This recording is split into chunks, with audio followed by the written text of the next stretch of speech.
Side Hustle Show 150. 5 steps to turn your hobby into a business. Welcome to the Side Hustle Show, where aspiring part-time entrepreneurs learn how to turn their side hustle dreams into reality. Because your 9 to 5 may make you a living, but your 5 to 9 makes you alive. And now, your host, Nick Loper. All right, Merry Christmas. Nick Loper here. Welcome to the Side Hustle Show. Today's guest joins us by request, by popular demand. It's my favorite side hustler of all time, with apologies, of course, to all the other guests who've shared awesome stories. Of course, I'm talking about my beautiful bride. Bryn is here today. And before we get into it, we have an announcement to make. I am excited and excited/terrified to say we have a new addition to the Side Hustle family on the way. Coming next month, actually. So about a month from now. About a month from today, we're starting to be in the final countdown, the final freak out mode. So we thought, hey, we better record this before there's a screaming baby in the background. So we're excited. So it's a new adventure. So Bryn is a mechanical engineer with an artistic side. Today we're going to talk about 5 steps to turn a hobby into a business. And of course, to turn a hobby into a business starts with a hobby. And as a couple listeners pointed out after the episode I did with John Rauda, hey, of course it helps if your hobby is something like app development or writing. That's an easy one to monetize. Like my adult softball league playing or skiing hobbies are unlikely to become revenue positive in the near term. But in this case, we're talking about Bryn's photography business. And I think it's a business that parallels a lot of other local service businesses. So hopefully you can find some takeaways there. So Bryn, welcome to the Side Hustle Show. Thanks for having me. I've always liked taking pictures. I'm the photographer when we go on vacation. I probably got my first digital camera when I graduated from high school. Am I dating myself? And then slowly progressed to getting, nicer, fancier cameras, that type of thing. A couple years ago, I became one of those people that bought a DSLR, tried to figure out how it worked, so always loved taking pictures and was perfectly happy just taking them until the gear started to get expensive, and even then I was still enjoying it and having fun, hanging out with friends who also like to take pictures, things like that. And my reaction to you wanting to get a fancy camera was what? You weren't that interested in it. I'm pretty sure. I think you bought me one for Christmas once, but I bet there was a lot of subtle, not so subtle hinting at maybe getting me one of those. It's like, you already have a camera. What do you need this fancy one for? Yeah. So in order to turn this hobby into a business, what was the kind of first step down that progression? I don't think it was a conscious decision to turn the hobby into a business. The business that I guess I run is with a friend. Her name is Brooke, so it's Brooke and Bryn Photography. And this all got started, actually, this idea that you could actually make money doing this got started when Brooke's wedding photographer actually was in town and needed some assistance. He wanted some additional coverage at one of his weddings, and so he actually hired Brooke, and then he came back again to the Bay Area, and Brooke wasn't available, so she passed along my name, and so I helped him as well. So the two of us had a couple opportunities to assist or sort of apprentice underneath him, and I think we realized how much we enjoyed shooting weddings, the potential to make money doing it, that type of thing. And so I think that bug got planted at that point, but we weren't quite ready to jump in and do something like that. As weddings are big deals. So we spent the better part of the rest of that year doing pictures for friends, Christmas cards, a lot of Christmas cards that year, that type of thing. All for free? All for free, yeah. Okay. Just to, get experience, see how much we really like doing it, figure out how our cameras work, that type of thing. Yeah. So that's cool that the guy gave you an opportunity to apprentice without any formal experience? Yeah. I knew how to use a camera, but yeah, for sure. And we got paid. So, that was probably the first time that we actually got money to take pictures, which was kind of cool. Very cool. Very cool. Yeah. Paid apprenticeship opportunity there. What else was going on that time? So finding a partner, I think, to start this thing was really helpful. Was there other things that kind of gave you the confidence to say, hey, maybe there is something here? What really helped a lot, with turning this into a business was having a partner, having Brooke. You know, if you're a little hesitant about these kinds of things, you know, should I jump into starting a business? Should I, you know, am I good enough? These types of things. It's nice to have somebody else there who's either just as unsure as you or also willing to give you that confidence boost you need. Like, no, I think we're good. Yeah, me too. Okay, sure. Yeah. Okay, let's do this. You know, kind of like before you go out, you want someone to tell you your outfit looks nice so you don't have to change it again. That type of thing, you know, just a little extra boost to help you get over that hump. Because going at it alone, I admire people that do it, but it's definitely a lot more difficult. Yeah. So no one is like, oh, that's what you're wearing? Not yet. I'm a little nervous to be recording this because I normally record when no one's home, and when you are around, you're always like, oh, you got your radio voice going. Yeah, I know. Nick's got a podcast voice. It's very different than his everyday voice. No. Okay, so step 2. So step 1 was, you know, finding this support group, finding this potential apprenticeship, finding a partner, somebody to, you know, mentor you along this process. What was step 2? So the next thing, you know, we sort of were dabbling in the idea of, okay, maybe we can turn this into a business. But we don't really have a way to showcase the pictures we've taken. You know, like I said, we'd taken pictures on trips. We'd taken pictures of our family. So for me, it's Moji and Nick. Brooke has 2 kids. So, you know, she had that kind of experience, but we didn't really have anywhere to showcase this. So we actually, we built a portfolio, and I use air quotes when I say portfolio because, for us, it was, you know, just putting up some pictures on a website. We use Blogger, which Nick now looks back and laughs and says, how could I have let you build a website on Blogger? But it took 2 minutes. They're going to pull my WordPress fanboy card if we say Blogger. But yeah, very quick and simple way to get started, and for free. Yeah, for free. It was super easy. Both Brooke and I had blogs on Blogger at some point in our life, so it was a real quick interface to get things going. And we actually quickly transitioned away from Blogger and, you know, set ourselves up with WordPress, all about fancy business. But yeah, started out with Blogger, put some pictures up, just a place to direct people if they were interested in seeing some of our work. Okay. BrookeandBryn.com, Brooke with an E and Bryn, B-R-Y-N. Okay, so you got the website up. You just to have a showcase of your the pictures that you take in, kind of what kind of stuff that you shoot, but no weddings at this point. No weddings yet. I mean, I think I'd taken 1 or 2 pictures at a friend's wedding, but I don't even think I put those ones up. So yeah, so no wedding photos, but lots of pictures of friends. Okay. And then what happened after that? It all kind of happened at the same time. We put the portfolio together and we said, you know, yeah, we could try this, right? Yeah, let's just see what happens. So we decided we were going to post an ad on Craigslist, advertising our skills, seeing if there was anybody out there that might be willing to hire 2 photographers that had some experience shooting weddings, but didn't really have any wedding photos in our portfolio. You know, we had pictures of people doing fun, cute things, but yeah, no actual weddings in our portfolio.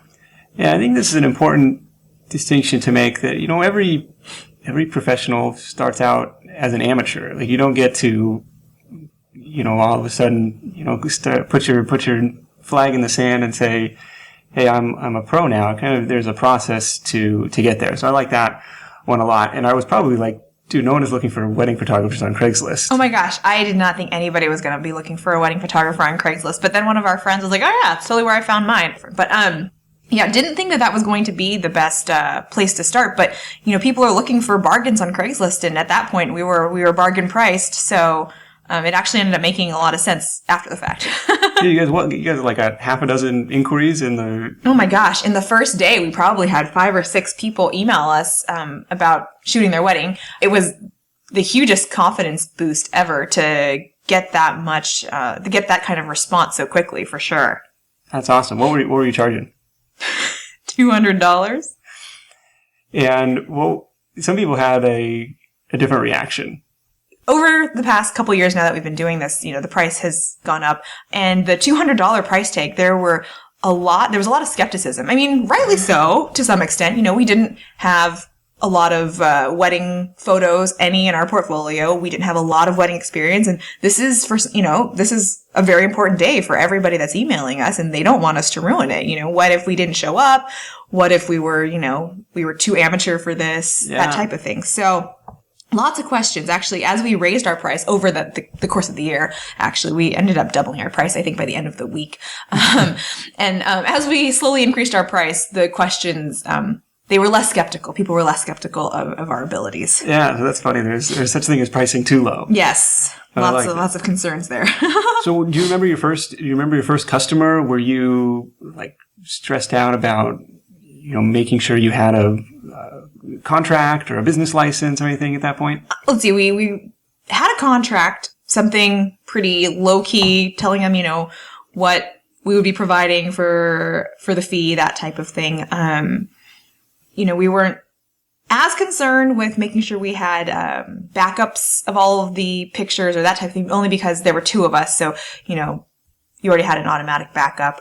We were nervous, but the couple was really calm. They were super mellow, so that made it easy. And they weren't even planning on having a photographer. That was it. They weren't planning on having a photographer. So we were like an added bonus, which kind of took a lot of the pressure off. And that was, the first year, most of the folks that hired us were people that were already unsure of having a professional photographer. They were just planning on having friends take pictures, that type of thing. So that helped ease us into it, I guess. Okay.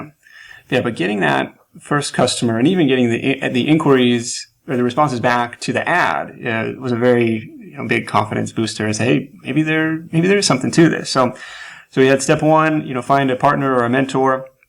Step two, kind of build that portfolio of work, even if it's for free.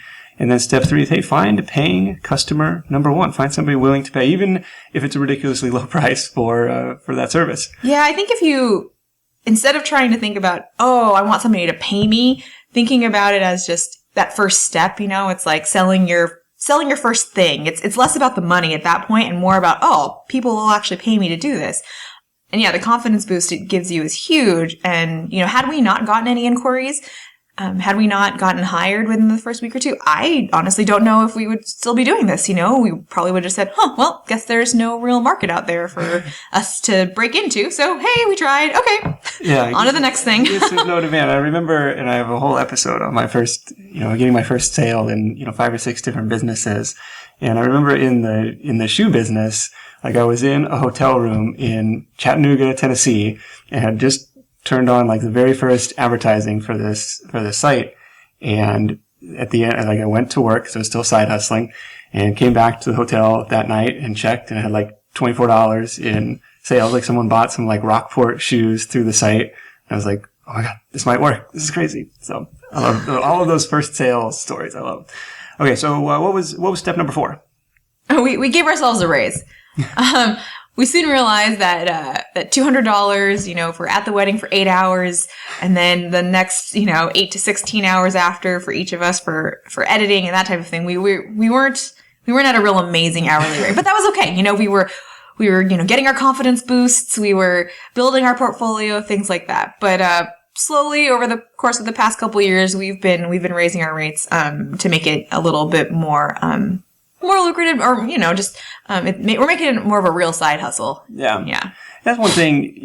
Having it as a side hustle, it gives you a little bit more luxury, a little bit more flexibility to raise those rates, because you almost have to have the willingness to walk away. Say, I don't need this customer because it's not worth it for me. Yeah, I think that's the benefit for Brooke and I, as with this being a side hustle.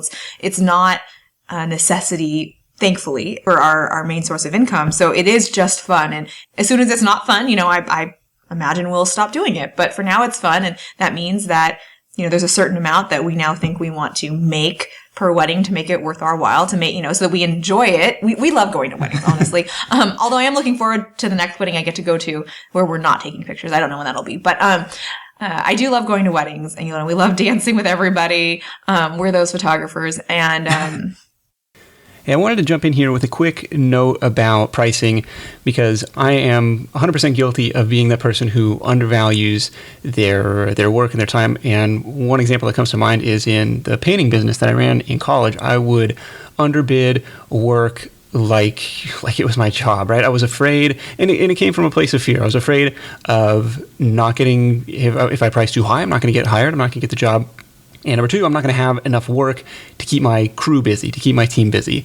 And I think it just it comes with experience, and it comes with confidence that experience brings. at our end of the year banquet, I remember hearing this story of, one of the top producing managers, and he had bid this job for like $2,000, and the homeowner called him back and said, "Hey, I noticed your bid was $2,000. I got another bid that was $1,200." And they went back and forth on this a handful of different times, and ultimately, this is the line he said he delivered: "Mrs. Smith, I think we both know you don't want a $1,200 paint job." And it was just having the confidence to say that, having the confidence in his ability to deliver value on that higher price tag was what allowed him to be able to, name that price. And the second factor is just, market forces, right? So if you're 10x above or below, what everyone else is charging people, no one operates in a vacuum, right? So there's always going to be some comparisons between what other services are out there. So there's market factor as well when it comes to pricing. So be aware of what other people are charging and see if you can find yourself in that general range as well. All right, let's get back to the conversation. One thing that I've seen as your rates have increased is the clients become, it's a different clientele, from a $200 wedding to what do you charge now? 30, like between $300 and $3,500, I think. Wow. That's awesome. See, this is a good side hustle.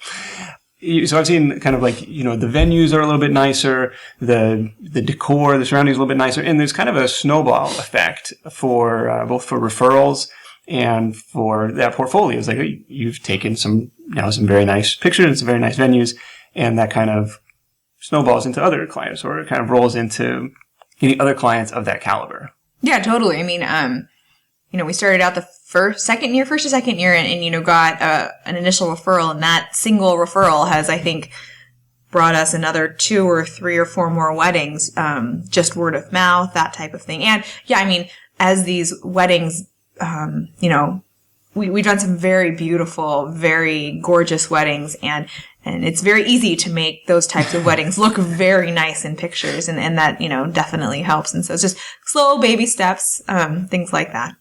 And it's funny, the word of mouth stuff, because, everyone I ask, hey, what's the most effective way of getting clients? And without fail, everyone will say word of mouth.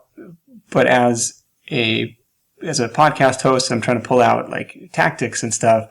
Like that's kind of a sucky answer, because it's like, give me something to do. I like that ad on Craigslist. We did X, Y, and Z, and this is what happened.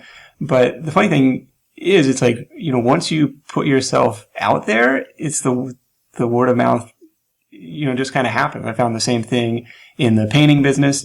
You never know, what house you're going to knock on. Maybe they don't need this service today. Maybe they have, we talked about this before, a rental property across town, or maybe they have a neighbor who was out of town when you knocked on their door, who might need some help.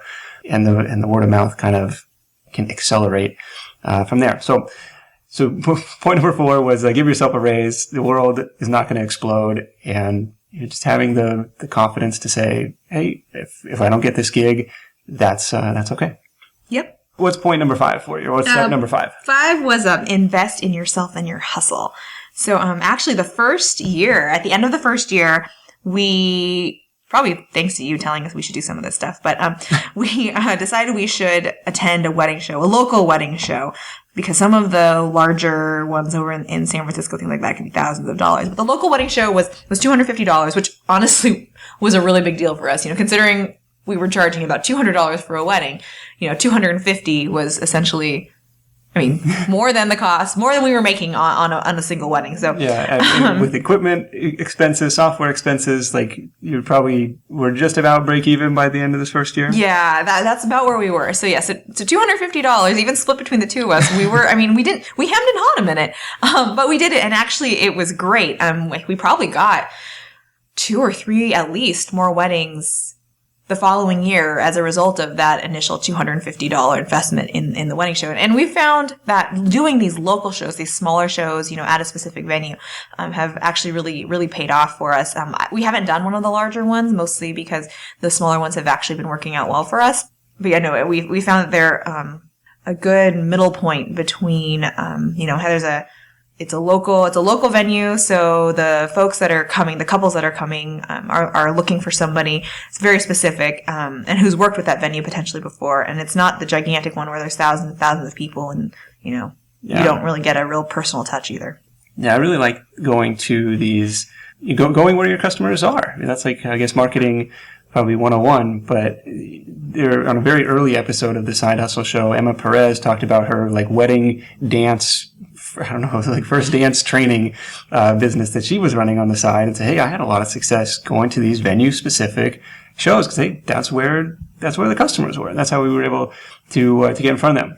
What other partnerships with you do any sort of like other partnerships with these venues or other kind of marketing to get the business going after that first year? Let's see. So we talk with the various venues whenever we're photographing there and see if we can get on their preferred vendor list, which is kind of like the short list that they give to their couple. So just talking to the different vendors and seeing how you get on that list.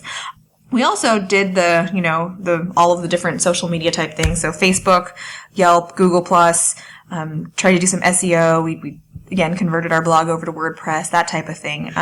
From the Facebook, Yelp, Google, we also have an Instagram as well, point of view, I think Facebook has probably been the most helpful if you're going to, at least for us, focus your energy, because it was a good way for, as it said, word of mouth is important. And so we set up a Facebook page for Brooke and Bryn, but then it allows us to share with our friends as well as our clients the photos. And so what'll happen is, a friend might say, hey, I've got a friend, Brooke and Bryn, who do photography, and then they can easily just share our Facebook page with them. So that's probably been the best place as far as where we see an effort. The blog is also really important. But yeah, from the standpoint of Instagram and Yelp and all those other things, Facebook's probably paid off the most. Okay, because you can tag the people who are in the photos. Exactly. And so then it kind of reaches it goes into their feed. Right, and then actually we tag each other. So we put up a picture on our Facebook page, tag the folks that are in the picture, so then all of their friends see it. Then we also tag each other, so then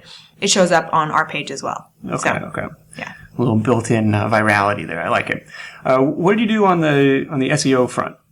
So the SEO front, Nick was so impressed. I spent like a day doing that time when we were in Southeast Asia, just like tagging pictures. So it had to do with I think I just did a quick Google search on, how to optimize SEO for photography. Yeah. And a lot of it had to do with, putting alt text, I think, on the photos, making sure that the file name of the photos is something searchable. And then, also adding 500 word text to each blog post with some specific keywords in there. So if for us, we wanted to show up for Livermore wedding photography, that type of thing. So making sure that those keywords are sprinkled throughout, that the alt text is something that's relevant to the picture, which takes a little bit more time. And I was really impressed with this. Like Brent said, we were in Southeast Asia. I was playing digital nomad. Like I couldn't go the whole month without working. And so she was like, well, what am I going to do? And so she did all this research on local SEO.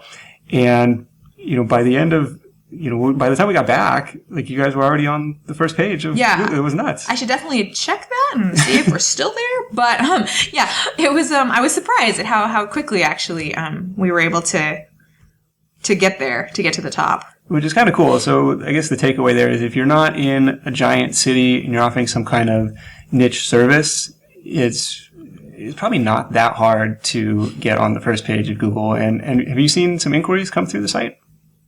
Yeah, I mean, we've definitely seen some come through the site. Honestly, like I said, more comes from word of mouth. But we've definitely had, actually, we get a lot of family photography inquiries through the site. People who are just looking for like Livermore family photography comes a lot through that site. Yeah. Cool. Any other investments since then? More equipment, more advertising. What else has been going on? Let's see. I would say we've upgraded our equipment a little bit, not too much. What else have we done? Not that much, actually. I mean, relatively low overhead. At this point, yeah, we both got new computers just to make the editing go a little bit faster. But aside from that, and equipment, we finally, like I said, became adults and got some Moo cards. So we were pretty pumped about that. Oh, business cards? Moo business cards. Yep, that was a fun one. But yeah, that's about it. Well, cool. It's exciting now because it's like, well, we could do, only a handful of weddings and we'd make the same amount as we did the entire first year because of the rates have gone up. And it's about working smarter, not harder for these side hustles. So I love it. Bryn, thank you so much. It's brookandbryn.com if you want to check out some pictures. Instagram.com/Bryn Ashley for, I guess, personal pictures. She has legions of Instagram followers. And legions. Occasionally, you'll see weird pictures of me and the dog on there, the Side Hustle Shih Tzu as well. We'll wrap it up with your number one tip for Side Hustle Nation. Oh, my favorite question that I have such a hard time with. So I think this one is just go out and do it, which I'm sure everybody kind of says a version of. But from the standpoint of that, it's a huge confidence booster. Just getting that first positive affirmation that this can actually work. It's surprising, how far that goes in boosting your confidence and encouraging you to continue with all. Like I said, if we hadn't gotten inquiries that first day, that first week, and actually booked a wedding, I have no idea if we'd be here right now. I do like having a partner. So that's two. Okay, that works. Yeah, so having somebody else there is really, it's very helpful because I think you can often get yourself going into not a downward spiral, but just overthink everything. And it's nice to have someone there to tell you either, yep, we need to continue to overthink this, or, let's just go with option A and be done with it. And you don't have to find Nick doesn't have a side hustle partner, I suppose, but he, works with other people. They have their little mastermind groups, anybody that can just help provide some feedback or insight on anything you're doing, just so you get somebody else's opinion and you're not just sitting in your own little cave. I think that's helpful.